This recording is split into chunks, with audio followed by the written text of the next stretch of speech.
Music theory is an art. We've talked about before how there's not a set of rules that govern how you should write a piece of music. I think most all of us would agree that music theory deals more with the analysis of the piece. But here's the thing, there's no right answer when it comes to analysis either. That's because music analysis is ultimately subjective. Music theory is an art, and music theory is an art form that's both valuable and practical to all musicians throughout their lifetime. Let's back up.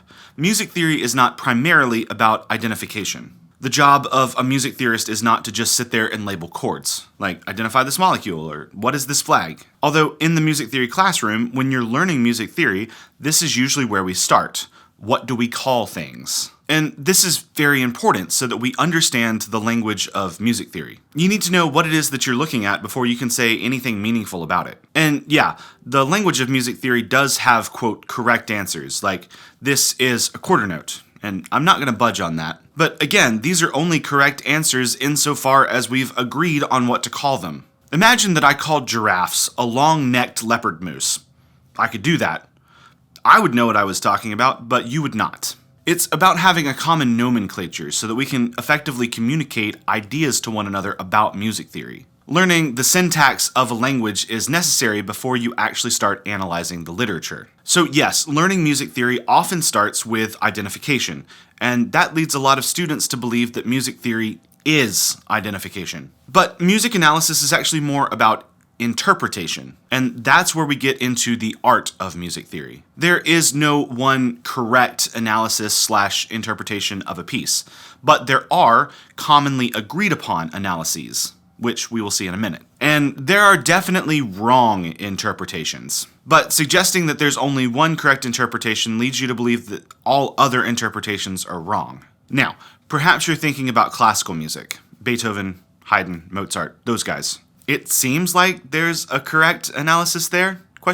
This would be an example of a commonly agreed upon analysis. There has been so much analysis of these composers over the years that we have a pretty good understanding of how their music is put together. The key here is commonly agreed upon. What we now know as sonata theory was put together over a couple of centuries with countless theorists in conversation with each other's works. It was a group project. But there is plenty of new music coming out all of the time, and our theories for that have not solidified yet. Like, how do chord loops work? Can we come up with a great method for quantifying timbre?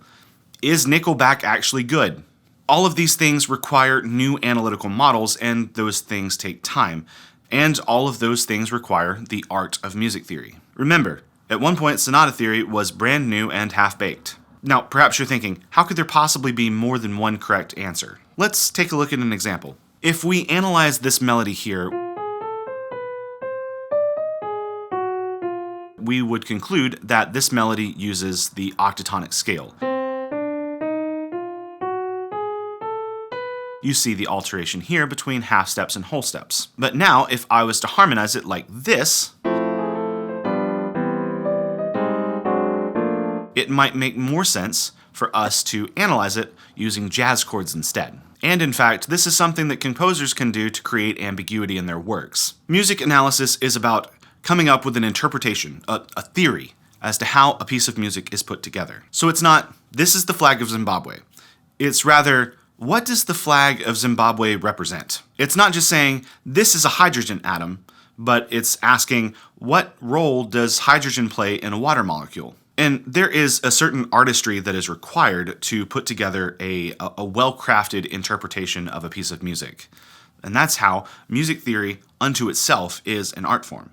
So let me ask you this question. Which of these options best describes your perception of music analysis? Do you see music analysis as a test to be graded? There is a correct way to write music, and you have to figure out whether or not the composer did it right. Do you see it as a jigsaw puzzle to be put together? There's only one way to solve the analysis, and if you can't put it together, hopefully someone has an answer key somewhere. Or perhaps you see it as a treasure hunt. What you can learn from this piece is inexhaustible, and you're just going to see how many of those things you can find. Let me know down in the comments how you see music analysis. Analysis uses information that we have both seen and heard.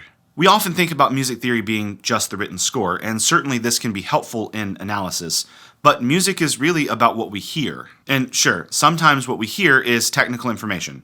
Like, I just heard a C dominant 7 chord. But hearing also includes all of the stuff that the page doesn't tell us. When it goes from the page to performance, music goes from being a math to being an art. Emotions, expressions, affections, all of these things are heard and then subsequently felt. Performances are often created out of the performer's interpretation, their analysis of the piece. So practically speaking, analysis isn't an end unto itself. Of course, music theory can stay entirely in the abstract, and that might be okay for music theorists, but for most musicians, that is both unfulfilling and unuseful. So you finish an analysis of the piece and you're asking, great, what do I do with it now? This often depends on your specialty in music. If you're a composer, analysis can help you with understanding how the piece is put together, what compositional techniques they used, and then in turn, it can help you create new music. If you're a performer or a conductor, analysis will give you insight on how the piece is to be performed. If you're an educator, it gives you insight on how the piece should be taught. Ultimately, music theory and music analysis cannot be separated from listening. And honestly,